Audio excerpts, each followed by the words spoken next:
for their LGBTQ members. Eshel envisions a world where Orthodox LGBTQ individuals can live out their lives in the Orthodox communities of their choice. And they have like all of these in-person meetups. The first one I saw was in Atlanta. And there's programs for queer people themselves, their parents, schools, synagogues, out everyone. There's even a dating site called Yenta Over the Rainbow, which I think is really funny.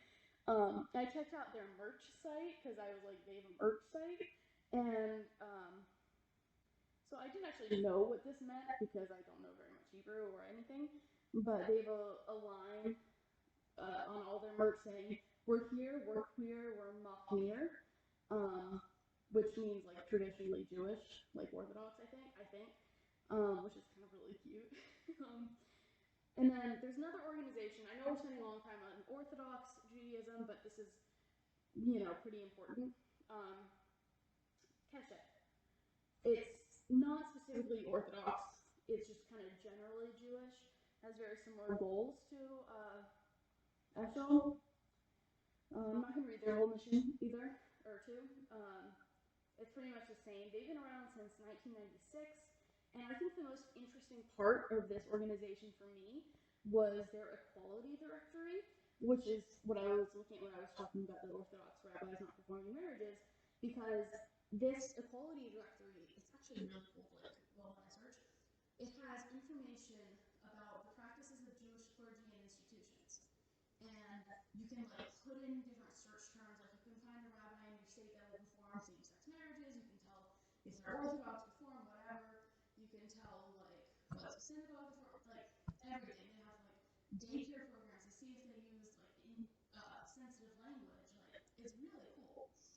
I could only find one listing in Georgia, which is in Marietta, which is an interesting place. Yeah. Yeah, but I don't think it's a complete list, obviously, but it is interesting that this synagogue put itself on that list specifically. Eshel actually does also have a list of welcoming synagogues, specifically Orthodox ones, I believe. Oh, for Orthodox, I mean, Temple Sinai is incredibly welcoming. Right. I just don't think they submitted their thing to the organization. Okay. Well, you could ask Rabbi Brad why. Yeah. All right, we're gonna move on a little bit. How much more time? Probably not much. This is going on for a lot longer than I expected. I'm sorry. Well, I assume you have a project you're doing. Yeah. Yeah, I'm actually cutting down a lot on the information I'm trying to Okay. say. All right. All right. Conservative Judaism. Thoughts? Views? Classic split the difference, right? I think it's probably very similar to Orthodox. Probably more room for evolution. I Right, meaning yes, but there's more I mean, it's more flexibility for evolution. But yeah, I would probably, more similar to Orthodox than Then similar to Reformed. Reform. Yes.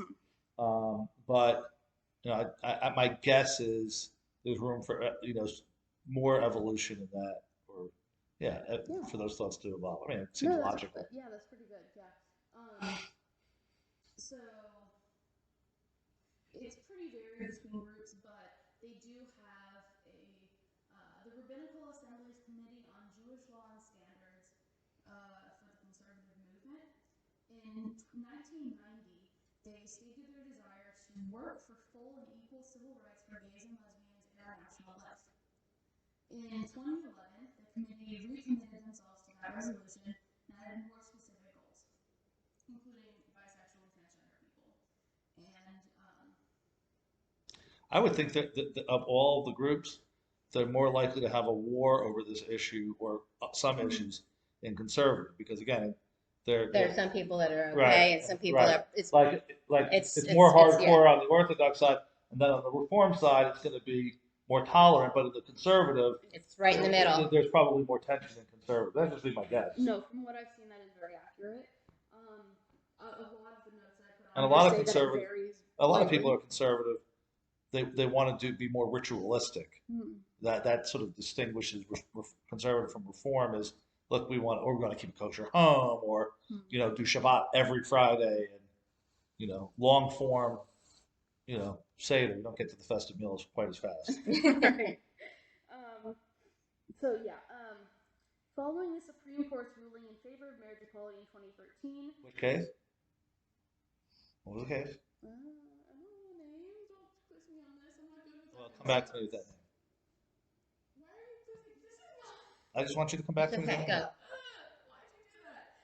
Anyway, that rabbinical assembly released a statement saying Judaism views marriage as a sacred responsibility not only between the partners, but also between a couple and the larger community. Our movement recognizes and celebrates marriages, whether between partners of the same sex or the opposite sex. We therefore celebrate today's decision of gay marriage by the Supreme Court. However, both people who are Married However. must be Jewish, but that. Oh, Yeah. okay. And since 2006, gay people can become rabbis. Okay? All right. So Reconstruction. Even in the conservative movement?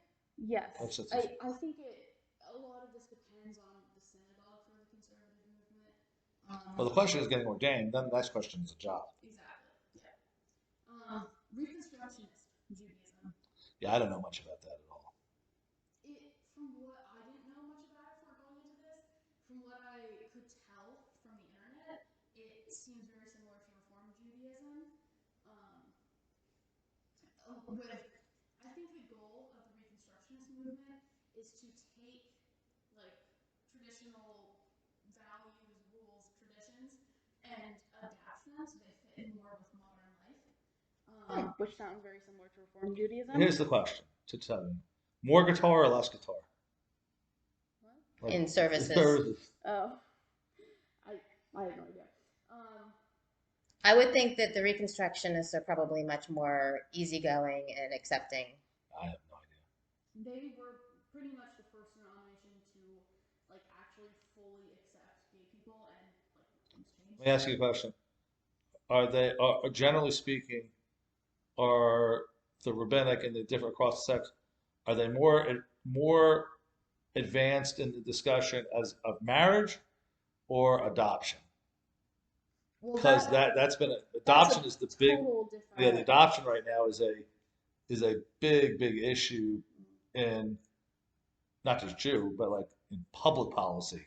I think people have moved past the gay marriage issue. Now the cultural war fight is on adoptions. That's so And whether agencies that accept public funding can prohibit same-sex marriage couples from adopting. So that's not the topic. But that's a big topic. But it's a big topic. And it's really interesting you're talking about that because actually in class right now we're talking about like surrogacy and what's the In vitro? Stuff. Yeah, basically. I can't. Artificial insemination. Yeah. Okay. That was the term I was looking for. And so we were talking about adoption. I'll tell you the story, the thing we watched the other day. I told Mom it's pretty cool actually. Okay. All right. What else? Okay. Reform is our last one. I think Reform is very accepting as well. Yeah. I think at the rabbinic level, if our own congregation is any experience, the rabbis, at least in ours, have gone much faster than the congregation. Because, the congregation is made up of individuals of many different ages. Right. And, it's not just a Jewish question. I think at the Reform, people bring all of their own biases, politics. They're not dictated to as much by their, we don't really totally look to our rabbis and to our dogma and our doctrine. We bring our own views to the table that may be separate and apart from religious. Yeah, no, I get that. I get what you're I just know there's a divide in our temple. Yeah.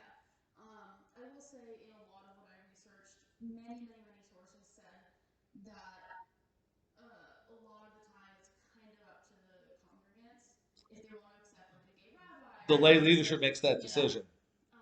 Correct. So, according to the Union for Reform Judaism, Isn't that what Ron Siegel's president of? Is it? He might be. Look it up. That's number 2 to look up. I'll look at And you might be able to talk to him. The great contribution of Reform Judaism is that it has enabled the Jewish people to introduce innovation while preserving tradition, to embrace diversity while asserting commonality, to affirm beliefs